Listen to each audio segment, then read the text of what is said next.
Hey guys, how's it going? Bad Venture Investing here today. So today we're talking about Air Canada. Within the last couple of days here, Air Canada released their Q2 2022 earnings, and the stock hasn't been responding too strongly. Of course, back in May or so, it kind of just fell off a cliff, kind of like with everything in the stock market. So in this video, I'm going to be talking about what I believe is Air Canada's recovery.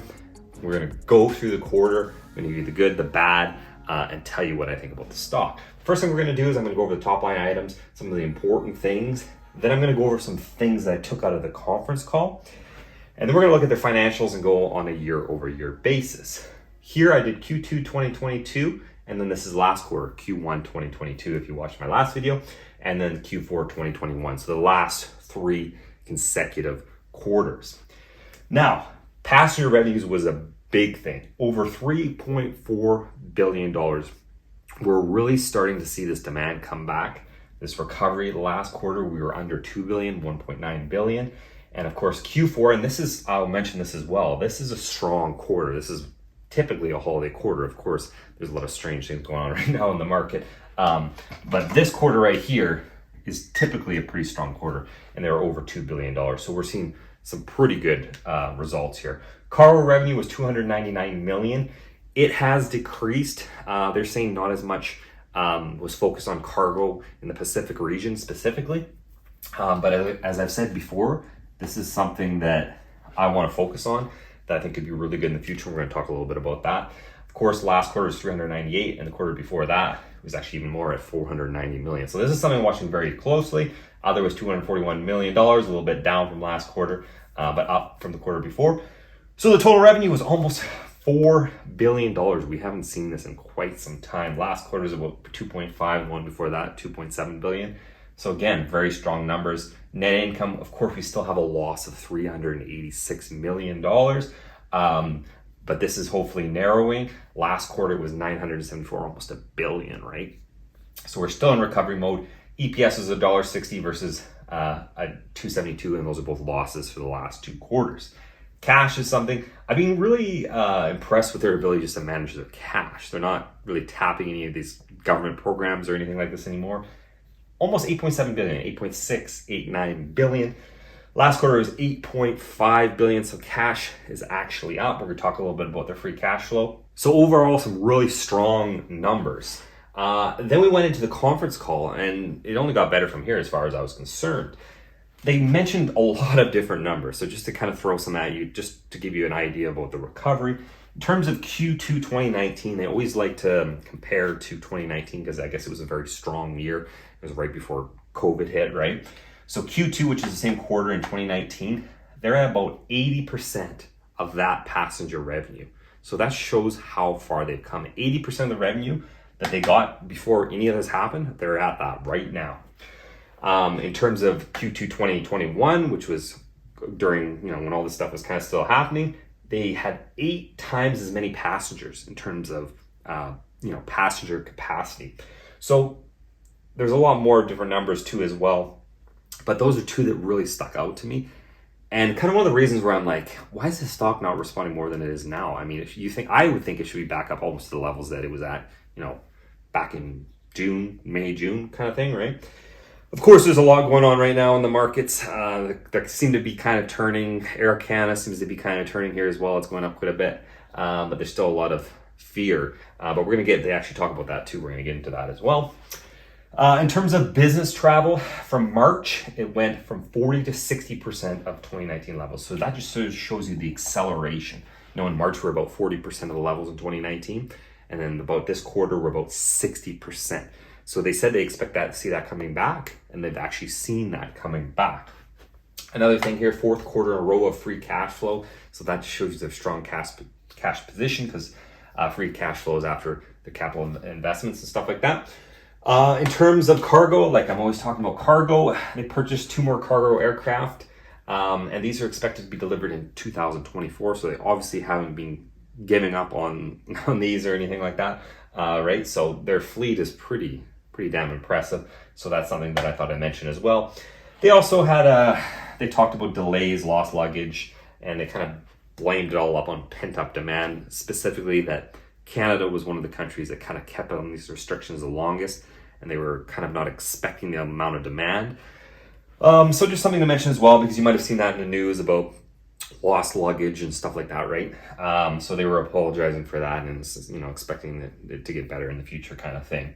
Now, in terms of guidance, this is where it got really kind of interesting to me. They're seeing no sign whatsoever of a downturn, a recession, anything like that, right? That everybody's been talking about. They're saying, in fact, some of their sun and fun locations, they're actually seeing more demand potentially going forward than they did in 2019. So, I mean, that's just showing the amount of demand people have to get out. And they expect that in Q3 of this year, 2022, they're going to be at almost 80% of the capacity in 2019. So we're getting pretty close here as well. And for the full year, of course, because this has kind of been ramping up, 74% of that that 2019 capacity, we're expecting to see 74%. Did I say 79? 74% of the full year capacity. So that's kind of showing you how this demand is coming back. So right now we'll take a look at their financials and give you a little bit more insight on a year-over-year basis.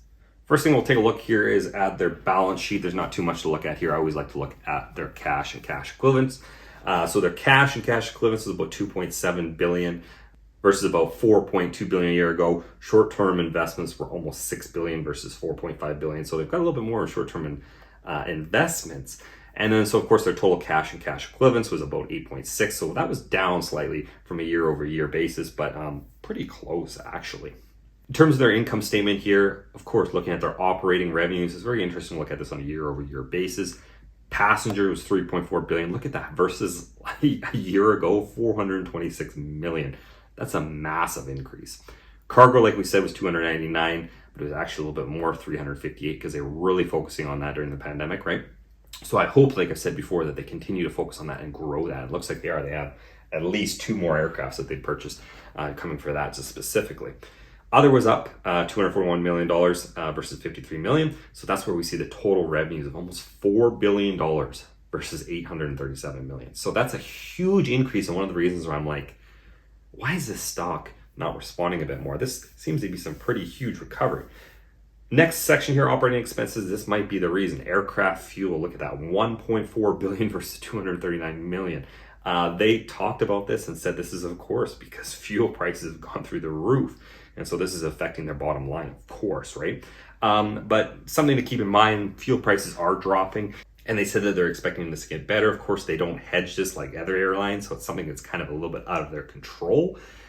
So we'll see going forward what's going to happen with that. Wages, salaries, and benefits was about 750 million versus 497 million. Of course, this is because they brought back so many of their employees. So a lot of their expenses, total operating expenses, were up significantly, 4.2 billion versus 1.9 billion a year ago. So that's definitely to be expected.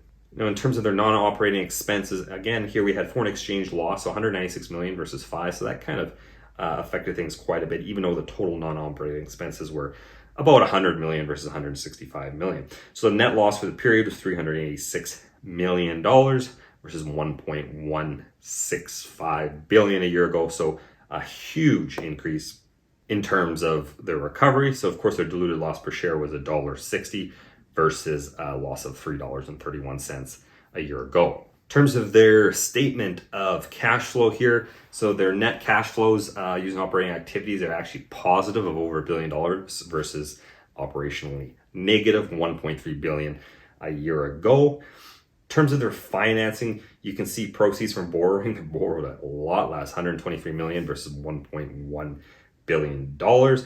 They've also paid off some of their long-term debt, a little bit less than last quarter.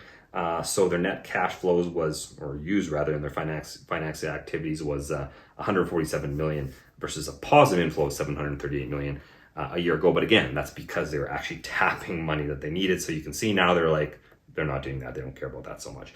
In terms of investing, this is kind of interesting as well. Investments in short term and long term, we saw this on the balance sheet. They did $698 million in investment.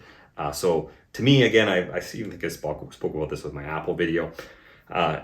they're seeing some deals out there to invest in versus a year ago where they were actually selling. They're actually getting $356 million coming in. Now they've actually invested it out. Likewise, with additions to property, PPE, property, equipment, and intangible assets, $636 million investment versus $266 million a year ago. So again, they use in investing $1.3 billion, so they're actually investing versus $90 million coming in a year ago. So the cash and cash equivalents at the end of the period were $2.7 billion, and it was roughly about the same a year ago. So overall, I think this quarter was a lot better than I thought. I was a little bit surprised how good this quarter actually was. They seem to be on recovery. We don't know what's going to be going forward, in the future with inflation, interest rates. Maybe people are just going to cut it off, but I think people want to travel so bad. And in terms of the fall, what's going to happen in terms of new variants or whatever, right? But these numbers are a lot better, I think, than a lot of people maybe even realize. So it'll be interesting to see what happens with the stock because it's still quite depressed right now. So love to know what you guys think. I mean, what do you think of these numbers? Is there anything that I missed that I didn't mention that's kind of pertinent to this? Because I think these numbers are really solid. Don't forget to like the video, guys, and subscribe. It really helps the channel. And I will see you in the next one.